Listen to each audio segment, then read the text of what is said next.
সুপ্রিয় দর্শক, হক গ্রিনওয়াল চ্যানেলে আপনাকে জানাই স্বাগত। থাম্বনেল এবং টাইটেল দেখে বুঝতে পেরেছেন কোন গাছের ভিডিও করছি। হ্যাঁ বন্ধুরা, ঠিকই ধরেছেন, এটা হচ্ছে স্থলপদ্ম। স্থলপদ্ম কিন্তু কয়েকটা জাতের হয়। এটা যেমন সিঙ্গেল পেটাল লাল, এছাড়াও আছে থোকা হয়, মানে কালার চেঞ্জিং যেটা হয় ওটা হচ্ছে থোকা। অ্যাকচুয়ালি যখন প্রথমে সকালবেলা থাকে সাদা রঙের, একটু বেলা হলে গোলাপি, এবং বিকালবেলা এটা হয়ে যায় লাল ধরনের। তো সেটাও আছে। গাছটা দেখাচ্ছি, ফুলটা নেই। এই গাছটা আমার সেই থোকা মাল্টি কালার বলতে পারেন, বা কালার চেঞ্জিং স্থলপদ্ম। তো ফুল নেই বলে আমি দেখাতে পারছি না আপনাকে। তবে স্থলপদ্ম আমার কাছে বেশ কিছু চারা রয়েছে এবং বড় গাছ রয়েছে। যেমন এটা বেশ বড় ফুল হয় আর কি। প্রতিদিনের ফুল এই স্থলপদ্ম, অর্থাৎ সকালবেলা ফোটে আর সন্ধ্যা নাগাদ কিন্তু এটা মুছে যায়। দূর থেকে দেখালে বুঝতে পারছেন পাঁচখানা ফুল ফুটে আছে এই গাছটিতে, এবং এখনও বেলা হয়নি বলে এখনও সম্পূর্ণভাবে খোলেনি, একটু পরেই খুলে যাবে। মেঘলা আকাশ আছে, আজকে বর্ষাকাল চলছে তাই। তো যাই হোক, ফুলের সাইজটা এতটাই বড়, এবং এর জাতগুলো হচ্ছে আপনার জবা টাইপের, যার জন্য একে ইংরেজিতে বলা হয় হিবিস্কাস মিউটাবিলিস। তো সে যাই হোক, এই গাছের আমরা পরিচর্যা দেখব। আমরা লাস্ট ভিডিও নিয়ে এসেছি ফেব্রুয়ারি মাসে, যখন কাটাই ছাটাই করে রিপোর্ট করা হয়েছিল।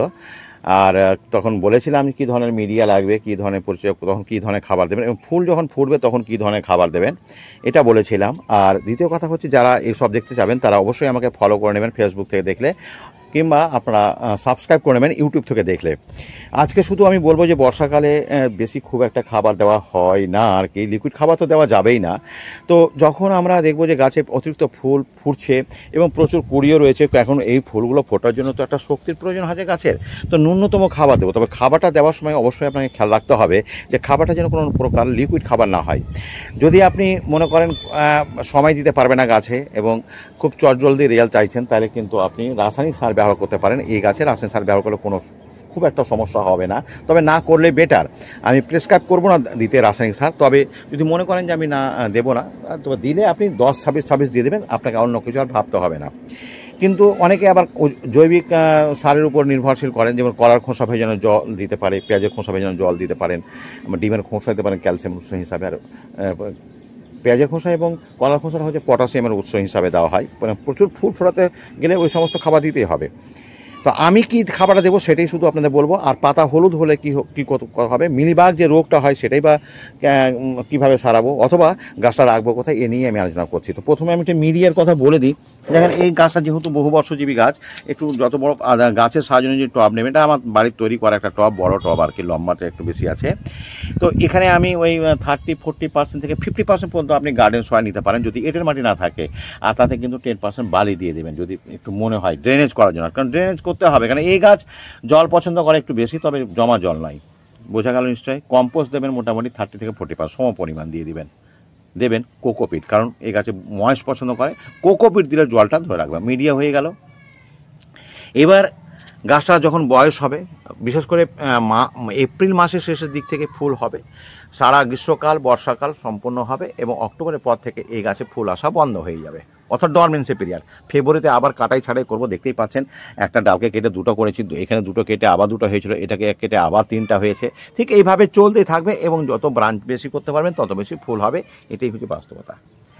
গাছ অবশ্য সবসময় আমাদেরকে রোদে রাখতে হবে, এবং জল না শুকালে জল দেবো না, তবে পর্যাপ্ত পরিমাণ জল লাগে আর কি গাছে। আমি শুধু এইখানে বর্ষাকালে বলবো যে কী ধরনের খাবারটা দেওয়া যাবে।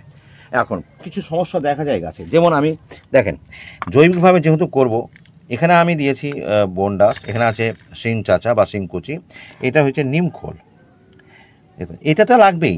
নিমখোল, শিংকুচি, বনডাস, 3টা লাগবেই। এটা হচ্ছে সর্ষে খোল, ডাস্ট। লিকুইড করে দেবো না বলেছি আগে, বর্ষাকালে লিকুইড খাবার প্রয়োজন পড়ে না। তাহলে 4টা বুঝে গেলেন।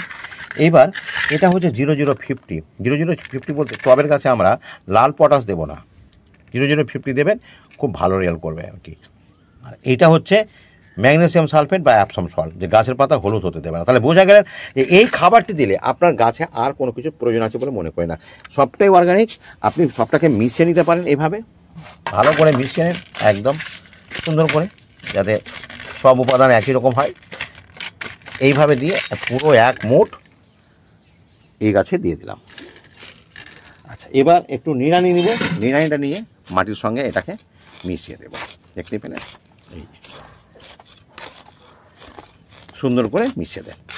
এই যে দিচ্ছেন খাবারটা 2 সপ্তাহের মধ্যে আপনি গাছের চেহারা দেখতে পাবেন পরিবর্তন হয়েছে। কীরকম পরিবর্তন? গাছ সবুজময় হবে, আরও নতুন করে কুড়ি হবে। এই যে করতে গিয়ে দেখছি প্রচুর পরিমাণে শেকড় দেখতে পাচ্ছেন, এই শেকড়গুলো মানে এই ফিডার রুটগুলো উপরে উঠে আসে কেন জানেন? গাছে যখন খাবারের অভাব পড়ে, কারণ ফেব্রুয়ারি মাস, সেই ফেব্রুয়ারি মাসে খাবার দিয়েছি, আর কোনো প্রকার খাবার দেওয়া হয়নি, অথচ ফুল দিয়ে যাচ্ছে।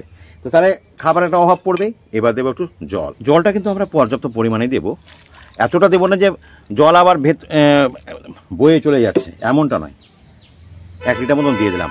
আচ্ছা, এবার কিছু আনুষঙ্গিক কথা শুনতে হবে, কারণ গাছে রোগ বালাই হয়, এটাই স্বাভাবিক, রোগ হবেই।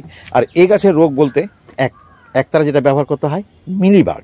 এই মিলিবাগটা হলে গাছকে একেবারে শেষ করে দেয় যদি আপনি যথাসময়ে একে পরিচর্যা না করেন। তা আশা করি মিলিবাগ তাড়াতে পারবেন, কারণ একতারা বা ওই কন্ডিশনে যে কোনো আপনি পেস্টিসাইড 1 গ্রাম দেবেন 1 লিটার জলে দিয়ে, সপ্তাহে 1 বার, প্রয়োজন পড়লে 2 বারও করতে পারেন, স্প্রে করবেন, দেখবেন খুব ইজিলি সেরে যাবে।